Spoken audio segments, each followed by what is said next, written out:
હર હર મહાદેવ મિત્રોને આજના બ્લોગમાં તો આપણે આવી ગયા ખારેશ્વર મહાદેવ મંદિરના આશ્રમ પાસે. આજના દર્શન એટલે તમે જોઈ શકો છો આ સાઈડનું મેન આશ્રમ અને આ સાઈડના મેન બાપુ. આ છે બાપુ ને આ રીતનું કાંઈક આપણું હર હર મહાદેવ. અને આ સાઈડનું આપણું મેન આશ્રમ અહીંયા છે આજે. અને ગુરુ પૂર્ણિમાના નિમિત્તે આપણે આજે અહીંયા આવ્યા છે. જોઈ શકો છો આ રીતનું કંઈક આખો અહીંયા ભજનનો પણ પ્રોગ્રામ છે આજે સાંજે. એટલે આપણે સીધા અહીંયા આવી ગયા. હવે હું તમને આગળ જઈને બધી વસ્તુ ડિટેલિંગમાં બતાવવાનો છું. આ સાઈડના બધા જૂના ફોટોસ ને એવું જોઈ શકો છો તમે. આ ખારેશ્વર જે આશ્રમ છે તે જૂનામાં જૂનો આશ્રમ છે અહીંનું. એટલે હું તમને આગળ જઈને બતાવવાનો છું અહીંનું મેન ખારેશ્વર મહાદેવ મંદિર જે જૂનું છે. આ છે ત્યાંનું એક મેન મંદિર ખારેશ્વર મહાદેવ. તો આ છે તે મહાદેવ. અને આ તો એક બીજું મંદિર છે, આથી પણ જૂનું મંદિર છે. ને આ છે જૂના સાધુ એટલે ગણેશગીરી બાપુ છે અહીંના. પહેલાં સાધુ હતા તે અત્યારે તો દેવ થઈ ગયા છે. આ છે ગણેશગીરી બાપુ. અને જોઈ શકો છો આ બધા સાધુ સંતોને અત્યારે આવ્યા છે ગુરુ પૂર્ણિમાના નિમિત્તે. અને હવે ગાય છે આપણે અહીંયા ખારામાં જે જૂનો ધૂણો છે તે આપણે જોવા જઈ રહ્યા છીએ અત્યારે. આ સાઈડનો જૂનો ધૂણો જોઈ શકો છો ગાય. આ સાઈડનો જૂનો ધૂણો ગણેશગીરી બાપુ વખતનો છે આ. એટલે હવે આ રીતના આપણે બનાવવાના છે ગાઈસ. એવી ખારેશ્વર મહાદેવની મોજીલી સરકાર જ્યારે આપણે જોવા જઈ રહ્યા હોય એ છે અહીંના મામાદેવનું મંદિર. અહીંયા છે જોઈ શકો છો ગાઈસ તમે. ઝાડ પાસે છે મામાદેવનું મંદિર ગાઈસ.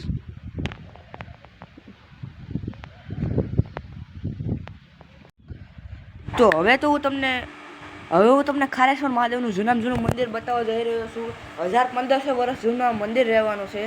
અને અમરમાં જે પરબધામની અંદર છે દેવી છે તે પણ અહીંયા આવ્યા હતા. અને આ છે જૂનામાં જૂનું ખારેશ્વર મહાદેવ મંદિર છે. અને આ જોઈ શકો છો આ છે જૂનો વડલો. અને આ છે બરવાડા ગામની અંદર રહેલા સ્વયંસેવકો જે આજે ગુરુ પૂર્ણિમા નિમિત્તે ઓમ નમો નારાયણ. ઓમ નમો નારાયણ. આ ખારેશ્વર આશ્રમ છે આપણું અહીંના મહાદેવનું મંદિર. તેનો કંઈક થોડો ઘણો ઇતિહાસ હોય તો તે અમારા વિડીયોમાં તમે કહો, જેથી જે આપણા આ મહાદેવનો ઇતિહાસ તો બહુ પુરાણી ઇતિહાસ છે ભગવાન. આનો ઇતિહાસ તો આપણે વાંચવા બે ને ઇતિહાસ બોલવા બે તો પૂરું થાય એમ નથી. આનો એવડો ઇતિહાસ છે ગિરનારી. આ પુરાણી મહાદેવ છે ખારેશ્વર મહાદેવ. અને ચમત્કારી જગ્યા છે ગિરનારી. આ મહાદેવ બહુ પુરાણી જગ્યા. અને આજે આપણે ગુરુ પૂર્ણિમાનો ઉત્સવ છે. બહુ એકલાસ આનંદ કરી જગત ભગત બધા આવે જાય છે, હળે મળીને આનંદ કરીએ છીએ. બાકી તો આપણે સાધુ છે ભાઈ, ભજનનું છોડ છે. ભજન કરી અને ભોજન કરાવી એ આપણે સાધુ છીએ.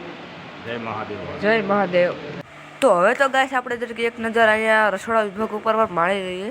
તો આ સાઈડનું રસોડું જોઈ શકો છો. અહીંયા વરસાદી બનવાનું કામ ચાલી રહ્યું છે અત્યારે. આ દાળ અને આ છે ગણેશગીરી બાપુ વખતની જૂનામાં જૂની ગા હોય તો તે આ ગા છે.